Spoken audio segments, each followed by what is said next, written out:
What's up, YouTube? This is Bystander X89 and I'm coming to you with a brand new deck profile video for Lair of Darkness in the September 2018 ban list. Alright, been working on this deck, trying to make it a whole lot more consistent, and guys, I think I hit on a build right here that will help not only make this deck a lot more consistent, but allow us to actually deal with certain meta threats. And the meta threat I'm talking about are the extra link U-boards. This deck is particularly designed to break those boards. So without further ado, we're going to get right into this profile.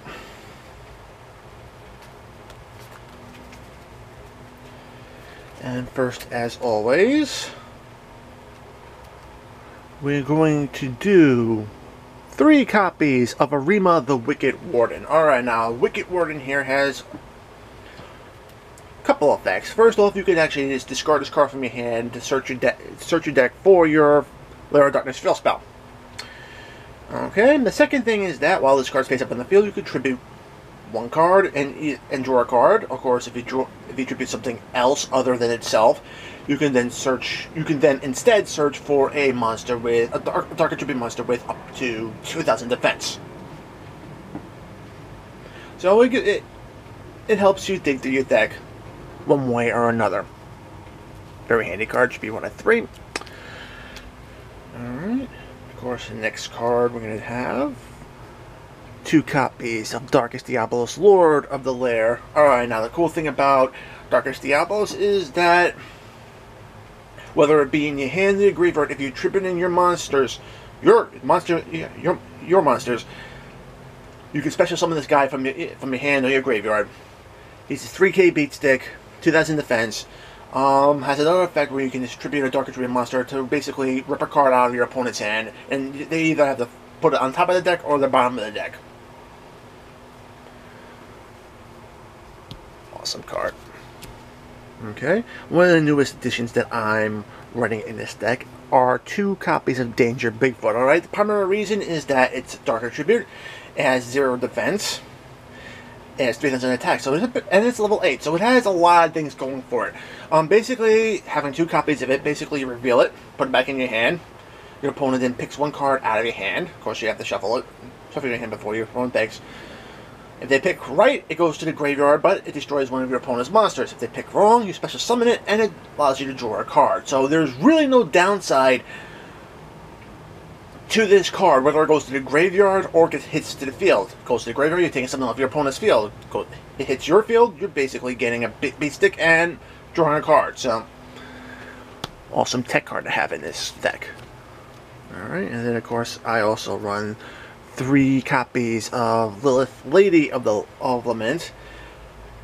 Lilith is pretty awesome. If you normal summon her, her attack goes down to 1,000. Yeah, I know, it kind of sucks, but she has a cool quick effect. Basically, you tribute a dark attribute monster, and you reveal 3 trap cards from your deck. Your opponent randomly chooses one of those, and then you can set that card to your field, and the other 2 are shuffled back in your deck, which is pretty awesome. You can just reveal 3 of the same trap card, and you're getting that particular trap card onto your field. Alright, and last but not least, I run 1 copy of Malefic Stardust Dragon. It is searchable off of Arima's effect. Hits the field, it's Dark Attribute, level 8. Which can open up a whole lot of plays. Its primary effect allows you to protect your field spell, so you can summon it during your main phase 2. Just to protect your field spell. If you summon it earlier, you can go into you can use it as a tribute, or you can go into your rank 8 plays. Okay, on to the spells. Alright.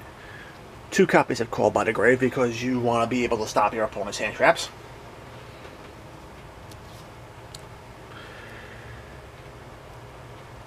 One of the consistency cards I'm adding is 3 copies of Card Demise.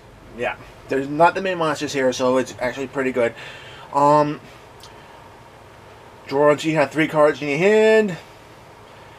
Set what you need. If you have to discard something, you can do it, but there's plenty of ways to get stuff back. in this deck. Discarding Bigfoot plays into its effects where you can just pop stuff. So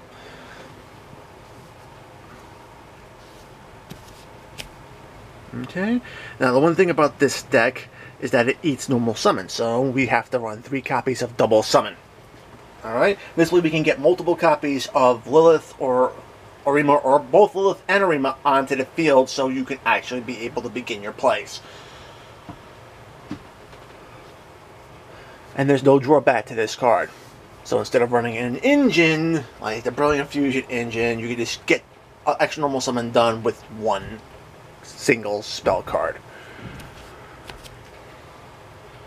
So much easier to do that with this one card and just having to make room for all these other cards you don't need. 3 copies of Lair of Darkness because this is going to be a Lair of Darkness deck without it. Okay. Turns every monster on the field into a Dark Attribute monster. Awesome. Allows you to tribute your opponent's Dark Attribute monsters to activate your own card effects. Even better. And that effect right there is what's going to help you break the boards. By tributing those monsters off the field, you can break up the U boards and you can just turn around and pick off the proper meta cards. And last but not least, yeah, it does give the turn player tokens equal to the number of monsters you tributed. A downside, but once Soul Fusion hits, we are going to be getting Token Collector, and I have been experimenting with Token Collector in this deck. 1 copy is really all what you need. It acts just like Darkest Diablos, where if it's in the graveyard or in your hand, you can special summon whenever tokens to special summon. It'll basically destroy those tokens, power itself up, so it's definitely something to actually consider using in this deck once it hits. This way you don't leave your opponent with monsters to link off. Of course, we got 1 copy of Monster Reborn, the ultimate play extender. And to help get stuff back into your hand, 3 copies of Reoccurring Nightmare. Arima, Lilith, Bigfoot all have 0 defense. All can be recycled back into your hand with this card. Thanks for the reprint, Konami. And of course, last but not least, Soul Charge to get things back onto your field. Alright, that's it for the spells. We're on to the traps. And I'm going to be running 3 copies of Ballista Squad. Alright, what does Ballista Squad do? You tribute a monster to destroy one of your opponent's cards. Let us just sink that in. With Lair of Darkness up, you tribute 1 monster to destroy one of your opponent's cards. Yeah. Tribute 1 of their monsters, pop another one of their cards.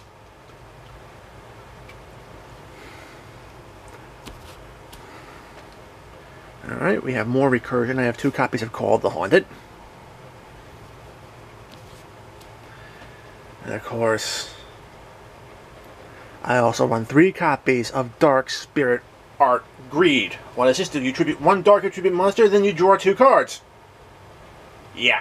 Lair of Darkness up, all monsters on the field. A Dark Attribute, you tribute 1 Dark Attribute monster, you get to turn around and draw 2 cards. Meaning, you tribute 1 of your opponent's monsters, you get a plus. Alright, downside to this card is that your opponent could stop this card by revealing a spell card in the hand. However, I just happen to have a card in my hand, and it's the next card I'm going to do that can help you with this situation.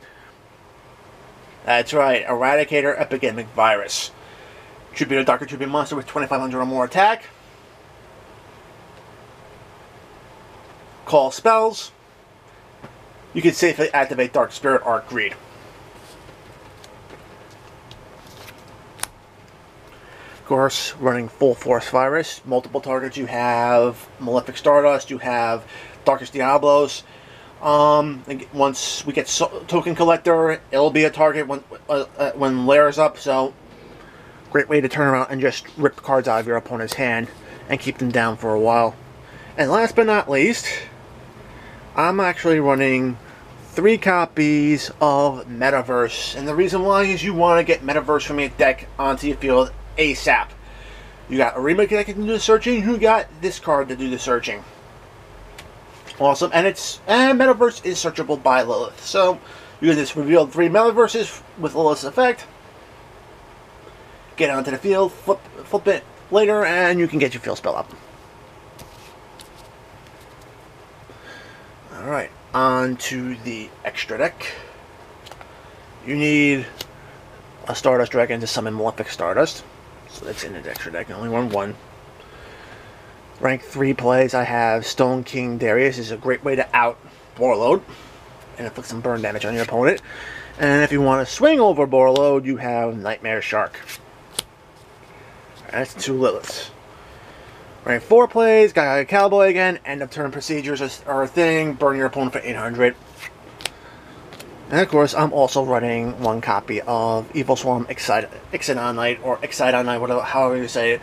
I'm excited to see Exodon Knight back.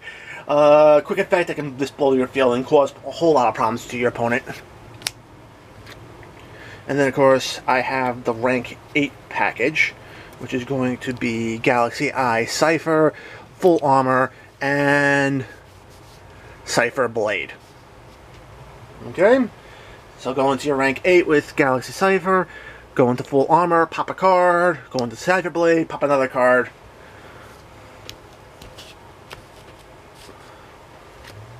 Okay, I also have number 38, Hope Harbinger, Dragon Titanic Galaxy. Great anti-spell card to have. And then for the links, we run a ton of darks, so 2 copies of Witch Apprentice. Yeah, I know, with Lair up, it'll power up your opponent's monsters. But then again, that's kind of a good thing, because then some of your opponent's monsters will get power boosted up to the point where you can actually use them as a tribute for Epidemic or Eradicator Virus.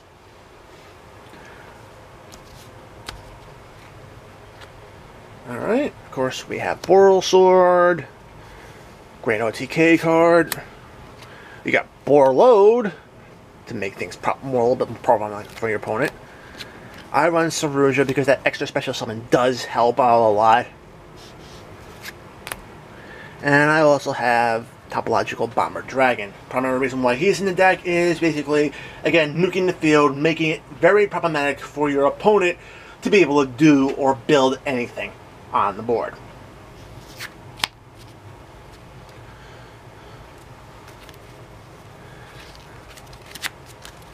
And guys, that is it for my Lair of Darkness deck profile for the September 2018 ban list. Guys, if you liked the video, give it a thumbs up. If you want to see more content like this on my channel, make sure you subscribe, enable notifications so you don't miss any videos that I post. Check me out on Twitter and Twitch, Bystander X79. And guys, enjoy the deck, and make sure you break those boards. Peace.